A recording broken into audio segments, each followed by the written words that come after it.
Abe couldn't play cards because his hands were shaking. Marge made excuses for him, saying the cards were too slippery. She added that even young people couldn't play well.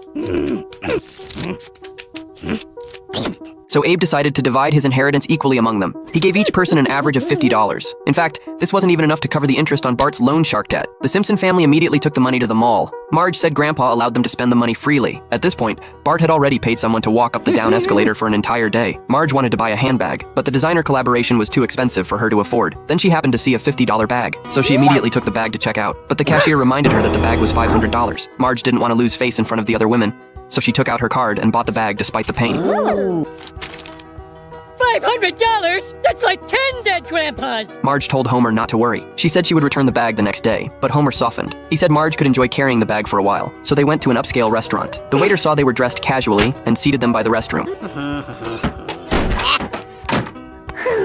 But she suddenly noticed Marge's bag was a designer brand. She drove away a table of people and moved them to a window seat. Homer got a taste of the benefits from this. I'm gonna go, study the menu.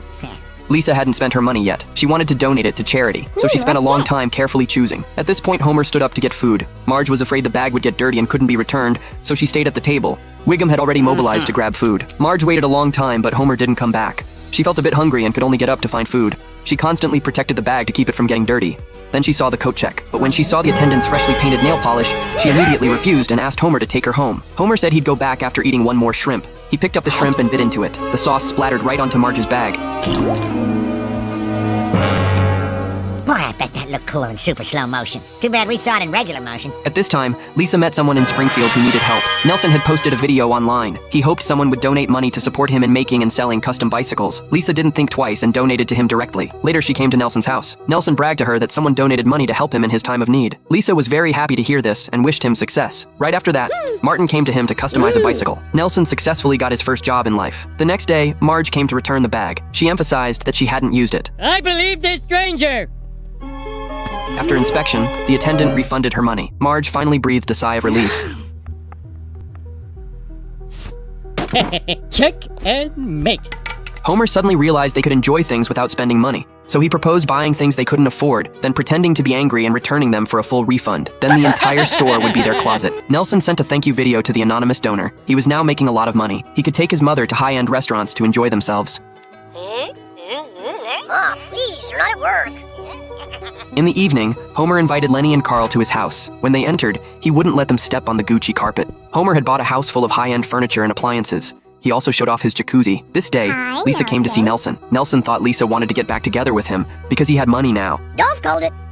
No. But Lisa actually came to confess that she was the one who donated money to him. After hearing this, Nelson felt he owed her too much. Because without Lisa, he definitely wouldn't have been able to achieve such success. So he wanted to just drop out of school. You're quitting school? Lisa told him that people who didn't go to college earned on average 3% less than those who did. But Nelson had already made up his mind. So Lisa asked the principal to convince Nelson to come back to school. But the principal said that after Nelson left, the students' lunch money finally made it into the school cafeteria. Besides, I hear he's doing quite well with his bicycle pimpery. Lisa said Nelson paid his employees $11 an hour. After hearing this, the principal couldn't sit still. He immediately stood up and picked out 2 ties, planning to go for an interview. He even knew that Nelson liked sleeveless outfits. Oh, so you also heard about the $11 an hour? I heard about it first. Yes, well, you see, the thing about that is... This day, Homer came to return things. He said the size didn't fit and made up a bunch of other similar reasons. But the employee said there were airline tags on the suitcase, and some items showed signs of use. So Homer wanted to wait for another employee to come to work and return them then. But the woman immediately called the manager. Hello, Homer. How do you know my name? The manager already knew Homer had been returning used items everywhere. Homer explained it wasn't what he thought. But at this time, reporters had already surrounded them. Homer ran away in fear. You'll never get me! Later, Lisa brought Nelson to an entrepreneurs expo. For just $30, they could meet successful people. The first person they met was Zuckerberg. Lisa wanted him to tell Nelson how much education had helped his success. But in fact, he had dropped out of Harvard. Bill Gates and Richard Branson also dropped out of school. Wait, didn't anybody here stay in school? Then someone said he did, and he was even an honor student. There, you see? But the man felt he might have been a bit unlucky. Abe asked everyone how they used their $50.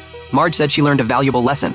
Lisa helped someone in need, but things didn't develop as she expected. So Abe comforted her that money cannot change a person. It can only help them find their true nature. This day, Nelson took Lisa roller skating. Lisa also stopped pressuring Nelson to return to school, and Nelson kept his true nature all along. Whoa! Oh! Mark Zuckerberg is